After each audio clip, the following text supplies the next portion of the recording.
Hare Krishna and welcome back to Shravanam Diaries. Today we are starting a new book called The Perfection of Yoga by His Divine Grace Srila A.C. Bhaktivedanta Swami Prabhupada.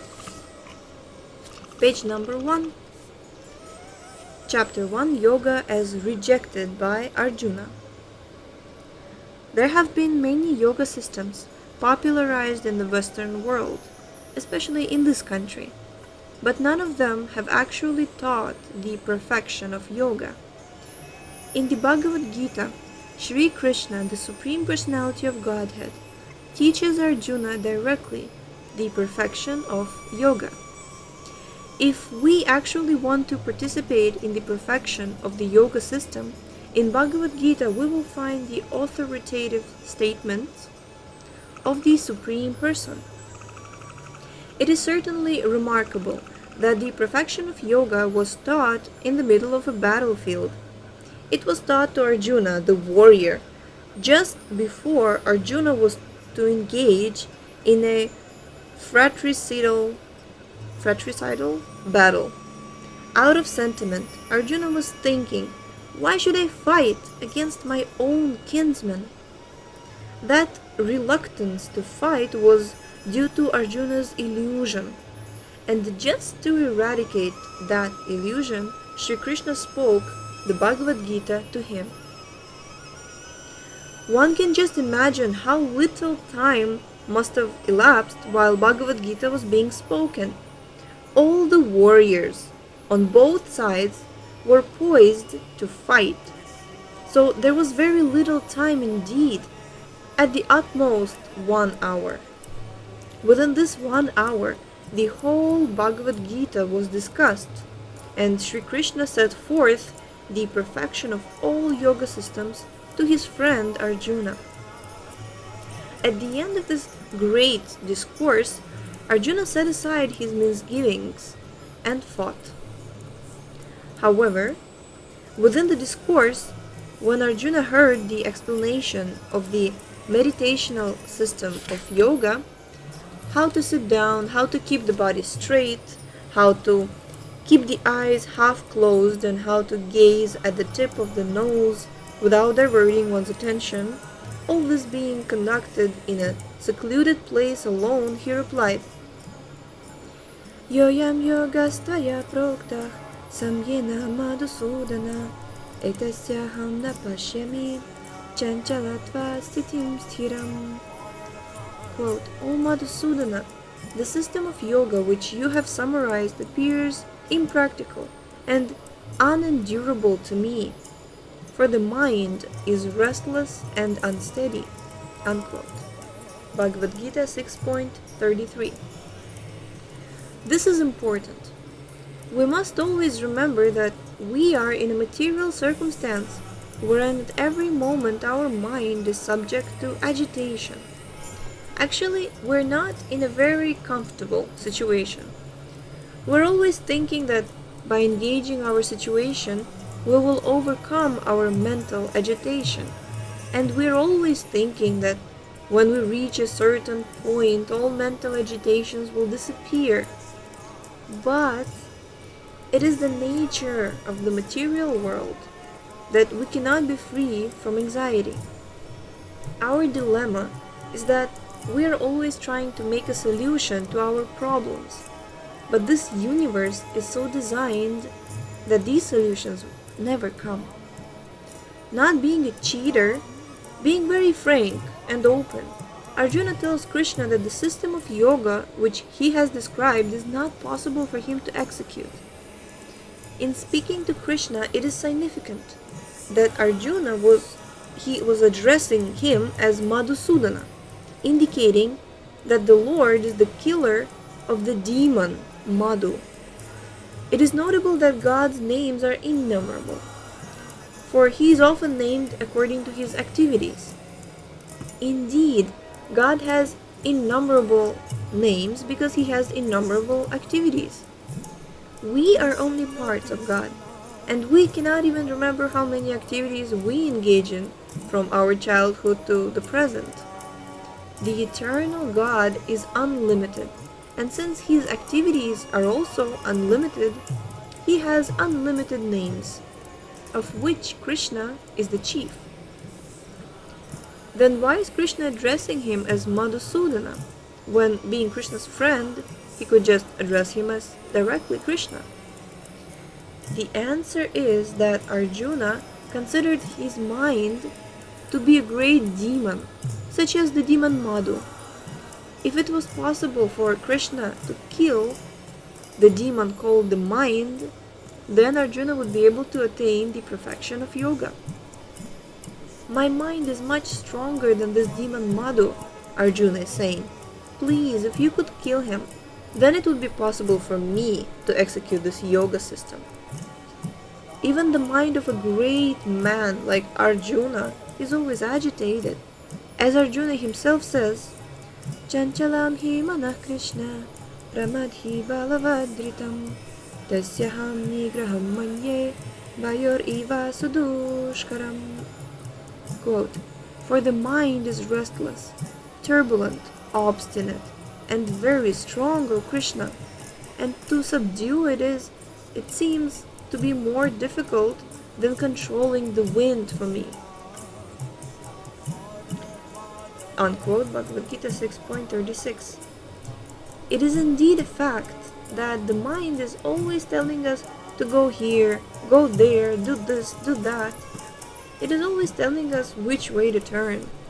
Thus, the sum and substance of the yoga system is to control the agitated mind. The meditational yoga system, the mind is controlled by focusing on the Supreme Lord.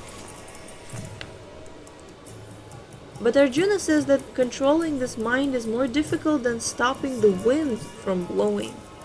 One can imagine a man stretching out his arms trying to stop a hurricane. Are we to assume that Arjuna is simply not sufficiently qualified to control his mind?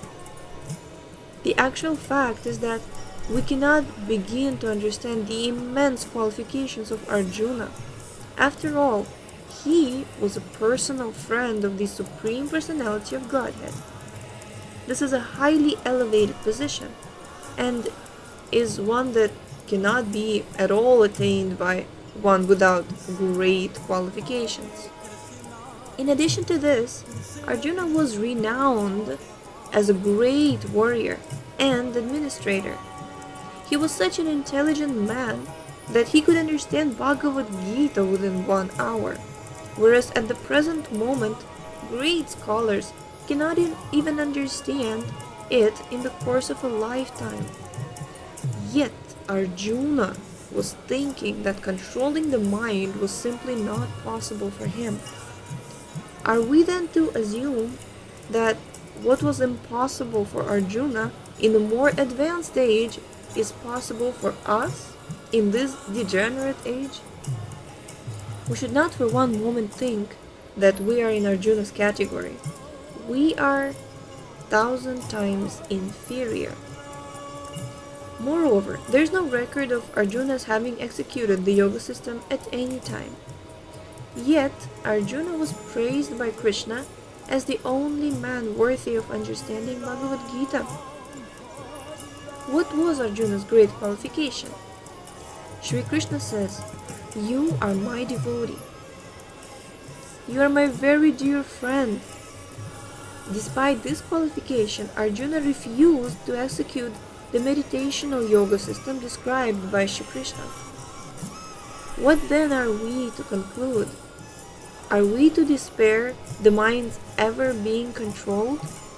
No, it can be controlled, and the process is this Krishna consciousness. The mind must be fixed always in Krishna. Insofar as the mind is absorbed in Krishna, it has attained the perfection of yoga.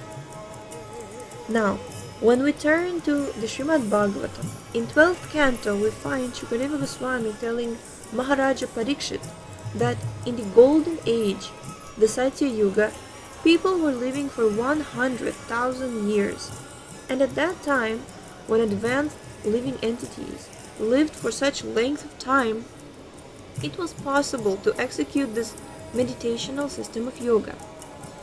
But what was achieved in the Satya Yuga by this meditational process, and in the following Yuga, the Treta Yuga, by the offering of great sacrifices, and in the next Yuga, the Dvapara Yuga, by temple worship, would be achieved at the present time in this Kali Yuga by simply chanting the names of God, Hare Kirtan, Hare Krishna. So from authoritative sources we learn that this chanting of Hare Krishna, Krishna Krishna, Hare Hare, Hare Rama, Rama Rama, Hare Hare, is the embodiment of the perfection of yoga for this age. Today we have great difficulties living 50 or 60 years. A man may live at the utmost 80 or 100 years. In addition, these brief years are always fraught with anxiety, with difficulties due to circumstances of war, pestilence, famine, and so many other disturbances. We're also not very intelligent, and at the same time we're unfortunate. These are the characteristics of a man living in Kali Yuga, a degraded age. So, properly speaking, we can never attain success in this meditational yoga system described by Krishna. At the utmost, we can only gratify our personal whims by some pseudo-adaptation of the system. Thus, people are paying money to attend some classes in gymnastic exercises and deep breathing, and they're happy if they think they can lengthen their lifetimes by a few years, obviously. They can strengthen their lifetimes by a few years or enjoy better sex life. But we must understand that this is not the actual yoga system. In this age, that meditational system cannot be properly executed.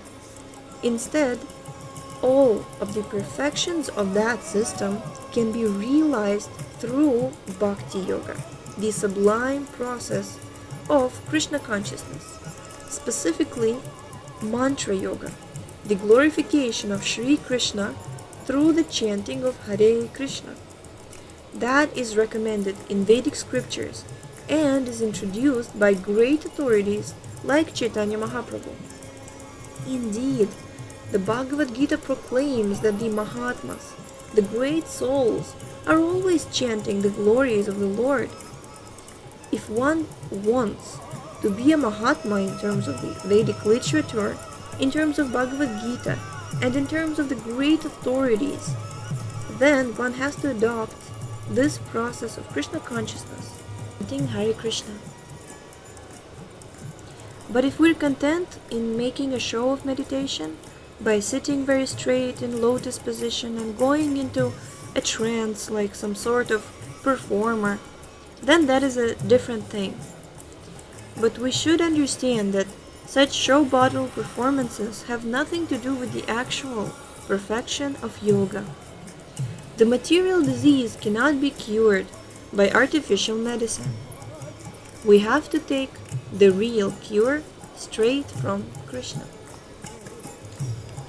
Jai, we have completed the first chapter, and tomorrow we're going to start with the next chapter called Yoga as Work in Devotion.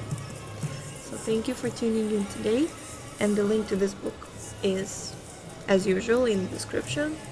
So see you next time, and have a good day. Hare Krishna.